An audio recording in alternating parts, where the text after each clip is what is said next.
భారత్లో పశ్చిమ తీర ప్రాంతానికి భారీ తుఫాను ముప్పు పొంచి ఉంది. అరేబియా సముద్రంలో ఏర్పడిన అల్పపీడనం తుఫానుగా బలపడనుందని హెచ్చరించింది ఐఎండీ. అరేబియా సముద్రంలో ద్వారకకు నైరుతి దిశగా 240 కిలోమీటర్లు, పోర్బందర్కు పశ్చిమంగా 270 కిలోమీటర్ల దూరంలో ఏర్పడిన అల్పపీడనం వాయుగుండంగా బలపడింది. గంటకు 12 కిలోమీటర్ల వేగంతో పశ్చిమ వాయువ్య దిశగా కదులుతోంది. మరో 3 గంటల్లో ఇది తుఫాన్గా మారే అవకాశం ఉందని వాతావరణ శాఖ పేర్కొంది. రానున్న 24 గంటల్లో తీవ్ర తుఫాన్గా మారొచ్చని అంచనా వేస్తోంది. ఈ తుఫాన్కు శక్తి అని పేరు పెట్టారు.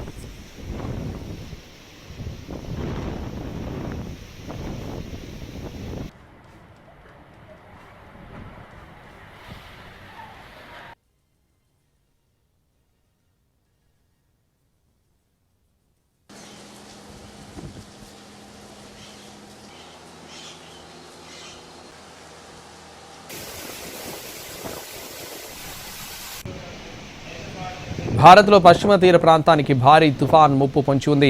అరేబియా సముద్రంలో ఏర్పడిన అల్పపీడనం తుఫాన్గా బలపడనుందని హెచ్చరించింది ఐఎండీ. అరేబియా సముద్రంలో ద్వారకకు నైరుతి దిశగా 240 కిలోమీటర్లు, పోర్బందర్కు పశ్చిమ వైపు 270 కిలోమీటర్ల దూరంలో ఏర్పడిన అల్పపీడనం వాయుగుండంగా బలపడింది.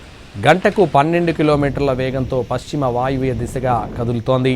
మరో 3 గంటల్లో ఇది తుఫాన్గా మారే అవకాశం ఉందని వాతావరణ శాఖ పేర్కొంది. రానున్న 24 గంటల్లో తీవ్ర తుఫాన్గా మారొచ్చని అంచనా వేస్తోంది. ఈ తుఫాన్కు శక్తి అని పేరు పెట్టారు.